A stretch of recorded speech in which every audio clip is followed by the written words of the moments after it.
In Genesis 1 and 3, and God said, "Let there be light," and there was light.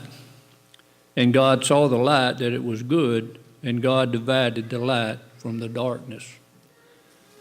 I've always thought it strange that they used the word there, divided the light from the darkness. We know that darkness cannot exist where there is light. Then you go back as a child and you can remember the darkness. I think we were all somewhat afraid of the darkness because we did not know what was there. But we have the idea that it's evil, that there's always something lurking in the darkness. And even after growing up as an older person, I still stumble sometimes in the darkness because we cannot see what is there. Because we know that darkness hides evil.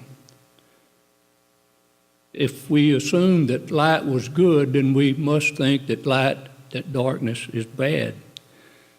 But as Christians, we can overcome darkness. Darkness cannot exist where there is light. And Christians have the privilege of being called the light of the world. Jesus said of himself in John 8 and 12, "Then spake Jesus again unto them, saying, I am the light of the world. He that followeth me shall not walk in darkness, but shall have the light of life." Also in Psalms, "Thy word is a lamp unto my feet and a light unto my path." So we can take God's word and have this light before us all the time. It'll guide us, keep us out of the dark. We're reminded of the 10 virgins. They were the light of the world as long as their lamps were kept bright and their wicks were trimmed. But then we read that some of them lost track. They forgot to take oil.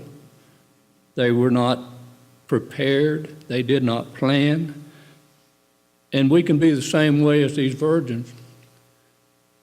5 of them were lost, and 5 of them weren't. But it's because they did not plan and did not prepare, and did not take oil with them. The Christian himself must take oil or steadfastness with us along life's pathway in order to keep this light burning brightly all the time. The world was struggling in superstition, ignorance, and darkness when Jesus came to bring light and life and immortality. Jesus radiated the light to his disciples and to all Christians when he said in Matthew 5 and 14 and 16, "Ye are the light of the world. A city that is set on a hill cannot be hid, neither do men light a candle and put it under a bushel, but on a candlestick, and it giveth light unto all that are in the house. Let your light so shine before men that they may see your good works and glorify your Father which is in heaven." Now, if you've replaced the word city in verse 14 and put church there, then the church cannot be hid. It's shining, always visible, always lit up with a great light. We all need to be good examples. The examples that we set before others is what people look at and identify the church. If they see me being a hypocrite, then they think of the church as being hypocritical.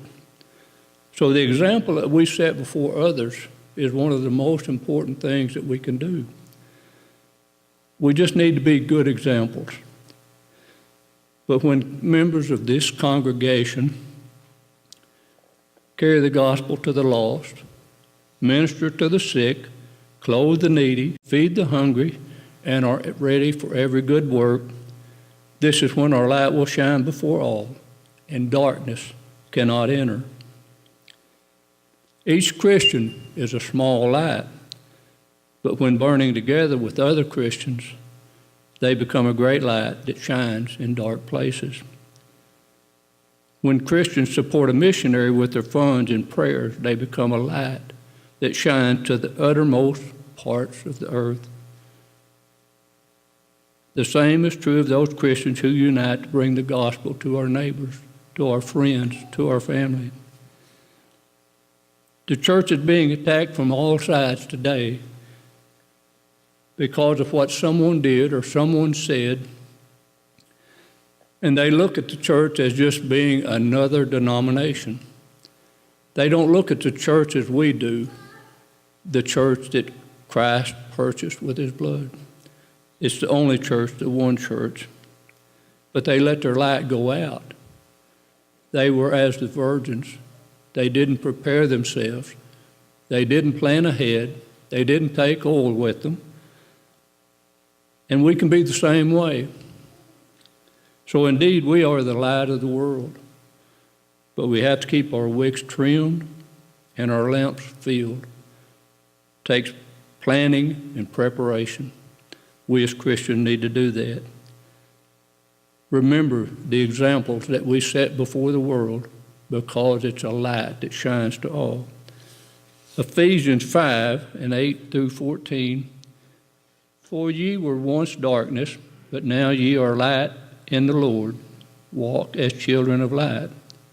For the fruit of the Spirit is in all goodness, righteousness, and truth, proving what is acceptable to the Lord, and have no fellowship with the unfruitful works of darkness, but rather expose them.